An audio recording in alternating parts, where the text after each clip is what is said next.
Next आपण बघणार आहोत त्याच्यामध्ये न्यूलँड्स लॉ ऑफ ऑक्टेव्ह आणि डॉबेरेनरच्या वेळेस 33 एलिमेंट्स होते आणि आत्ताचे एलिमेंट्स आहेत जवळपास 56 एलिमेंट आहेत. म्हणजे न्यूलँडच्या वेळेस किती नोन एलिमेंट होते? 56 एलिमेंट होते. म्हणजे 1866 मध्ये 56 एलिमेंट्सला त्यांनी एका वेगळ्या पद्धतीने मांडण्याचा प्रयत्न केला. म्हणजे तोच निकष घेतलेला आहे जो डॉबेरेनरने निकष घेतला होता. काय निकष त्यांनी वापरले होते की increasing order of atomic mass घेतला होता आणि त्याचबरोबर ज्यांच्या सिमिलर प्रॉपर्टीज आहेत त्यांना एकत्र केलं होतं. मग तसंच न्यूलँडनी पण त्यांनी ट्राय केलं की त्याच्यामध्ये ज्या increasing order of atomic mass आहे त्यांनी तो एक निकष घेतला आणि ज्यांच्या सिमिलर केमिकल प्रॉपर्टीज आणि फिजिकल प्रॉपर्टीज आहेत त्यांना पण एकत्र घेण्याचा प्रयत्न केला. पण डॉबेरेनरनी 3 एलिमेंटचा ग्रुप बनवलेला होता, पण न्यूलँडनी 8 एलिमेंटचा ग्रुप बनवलेला आहे. मग ते काय सांगतात बघा, 1866 मध्ये ॲटॉमिक मासला इन्क्रीजिंग ऑर्डर मध्ये घेतलेला आहे. So it started with the lightest element hydrogen and ended up with the thorium. म्हणजे त्यावेळेस किती एलिमेंट्स होते? 56 एलिमेंट होते आणि त्यामध्ये जो सगळ्यात लाइटेस्ट एलिमेंट आहे, जो सगळ्यात हलक्या वजनाचा जो एलिमेंट आहे तो म्हणजे हायड्रोजन. मग त्यांनी ही जी त्यांची प्रेडिक्टेबल मांडण्याची सुरुवात केली त्यावेळेस हायड्रोजनला सर्वात पहिल्यांदा ठेवलं, कारण त्याचं जे ॲटॉमिक मास होतं ते सगळ्यात कमी होतं आणि जे सगळ्यात शेवटी थोरियमला ठेवलं बिकॉज तो हेवीएस्ट एलिमेंट होता म्हणून त्याला शेवटी ठेवलं आहे. सो मग हे एलिमेंट्स मांडत असताना त्यांना असं आढळून आलं की जो फर्स्ट एलिमेंट होता त्या फर्स्ट एलिमेंटची प्रॉपर्टी त्याच्या 8 एलिमेंट सोबत मॅच होत होती. म्हणजे त्याची जी केमिकल प्रॉपर्टीज असतील किंवा फिजिकल प्रॉपर्टीज असतील तर त्या फर्स्ट एलिमेंटची प्रॉपर्टीज प्रत्येक 8 एलिमेंट सोबत त्याच्या सिमिलर दिसून येत होत्या.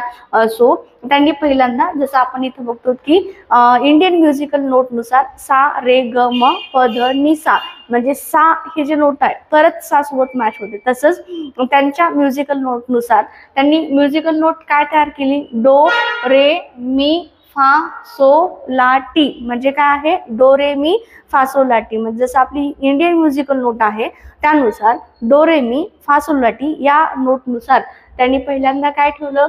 हायड्रोजन. नंतर काय? लिथियम. लिथियमच्या नंतर beryllium, boron, carbon, nitrogen, oxygen आणि फ्लोरीन. म्हणजे आपण असं म्हणू शकतो की हा जो हायड्रोजन एलिमेंट आहे याची प्रॉपर्टी ऍक्च्युअली कोणासोबत मिळते? जे 8 एलिमेंट आहे. मग आता हायड्रोजन पासून 8व्या नंबरला येणारा एलिमेंट कोणता आहे? 8वा. आपण जर मोजलं 1 2 3 4 5 6 7 आणि 8 म्हणजे हायड्रोजन हा सिमिलर आहे प्रॉपर्टीमध्ये. कोणाच्या प्रॉपर्टी सोबत?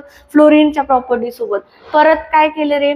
फ्लोरीनची प्रॉपर्टी कोणासोबत मॅच होते? क्लोरीन सोबत. मग आपण असं म्हणू शकतो ना की आता जे मॉडर्न पिरियडिक टेबल आहे जो फ्लोरीन त्याच्यानंतर क्लोरीन, ब्रोमीन आणि आयोडीन हे जे आहेत हॅलोजन फॅमिलीचे मेंबर्स आहेत आणि त्यांच्या केमिकल प्रॉपर्टी सिमिलर आहेत.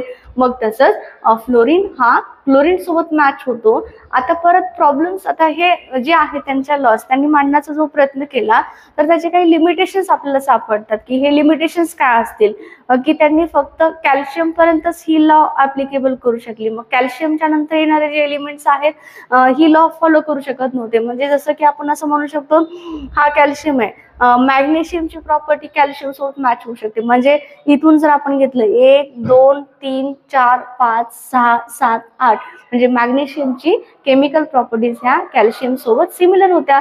पण कॅल्शियमच्या जे प्रॉपर्टीज आहेत त्या झिंक सोबत सिमिलर नाहीयेत किंवा इथं आपण क्रोमियम ह्याच्यासोबत ह्या सिमिलर नाहीयेत. म्हणजे ह्या फक्त कुठपर्यंत ऍप्लिकेबल झालेल्या आहेत? कॅल्शियम पर्यंतच ऍप्लिकेबल झालेले आहेत. म्हणजे न्यूलँडचा जो फर्स्ट लिमिटेशन आपल्याला सापडतो की हा कुठेपर्यंत आहे? Applicable only up to calcium. म्हणजे हे फक्त कॅल्शियम पर्यंत ऍप्लिकेबल झालं. आता दुसरा ड्रॉबॅक आपल्याला याच्यामध्ये काय सापडतो रे की म्हणजे यांनी काय केलं की ही place 2 elements each in same box. म्हणजे एकाच बॉक्समध्ये 2 एलिमेंट्सला ठेवलेलं आहे. जसं आपण इथं बघू शकतो कोबाल्ट आणि निकेल आहे. मग यांना एकाच बॉक्समध्ये ठेवलेलं आहे आणि सेम म्युझिकल नोटच्या खाली ठेवलेला आहे. म्हणजे हा एक आपल्याला लिमिटेशन सापडतो. आणि दुसरे एक सांगितलेलं आहे की ज्याच्या डिफरंट प्रॉपर्टीज आहेत. आता आपण कोबाल्ट आणि निकेलच्या प्रॉपर्टीज क्लोरीन सोबत मॅच होतात का? नाही होत त्याच्यामध्ये. म्हणजे कोबाल्ट आणि निकेल हा क्लोरीन, फ्लोरीन आणि ब्रोमीन ह्याच्यासोबत त्याच्या केमिकल प्रॉपर्टी मॅच होत नाही, तरी पण हा त्या नोटच्या खाली आलेला आहे. आणि म्हणजे दाखवले की फ्लोरीनची जी प्रॉपर्टीज आहेत तर त्या कोणासोबत सिमिलर आहेत दाखवल्यात, कोबाल्ट आणि निकेलच्या. परत आपण इकडे जाऊया आयनकडे. आयन हा कोण आहे? मेटल आहे. मग ह्या मेटलच्या प्रॉपर्टीज जर आपण ऑक्सिजन आणि सल्फर सोबत जर कम्पेअर केलं तर त्या प्रॉपर्टीज मॅच होतील का? नाही. ऑक्सिजन गॅसेस स्टेटमध्ये आहे, सल्फर सॉलिड स्टेटमध्ये आहे, पण तो नॉन मेटल आहे. आणि जो फेरस आहे, आयन आहे, तो मेटल आहे. म्हणजे काही एलिमेंट्सला त्यांनी रॉंग पोझिशन त्यांच्या पिरियडिक टेबलमध्ये दिलेली आहे. आणि जर हा 3 मार्काला जर प्रश्न आला असेल, आपण त्याचं काय लिहिणार? न्यूलँड्स लॉ ऑफ ऑक्टेव्ह म्हणजेच काय? जो फर्स्ट एलिमेंट आहे त्याच्या केमिकल प्रॉपर्टीज ह्या 8 एलिमेंट सोबत सिमिलर होत्या आणि ह्यालाच त्यांनी न्यूलँड्स ऑक्टेव्ह असं म्हणलेलं आहे किंवा ऑक्टेव्ह रूल असं म्हणलेलं आहे. आणि त्याचबरोबर दुसरं सांगायचं म्हणलं त्याचे लिमिटेशन्स काय काय सांगशाल तुम्ही? लिमिटेशन सांगताना सांगणार की ह्या फक्त लिमिटेशन्स कॅल्शियम पर्यंतच त्याचं ऍप्लिकेबल झाल्या.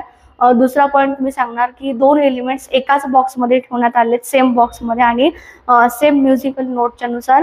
आणि काही एलिमेंट्सला त्यांनी रॉंग पोझिशन दिली आहे. इवन त्याच्या केमिकल प्रॉपर्टीज त्याच्या फर्स्ट एलिमेंट सोबत मॅच होत नव्हत्या तरी. म्हणजे हे झालं न्यूलँडचे लिमिटेशन्स. आपल्याला हा 3 मार्काचा प्रश्न आहे. आणि मग कोणत्या नोटनुसार त्यांनी हे मांडलेलं आहे?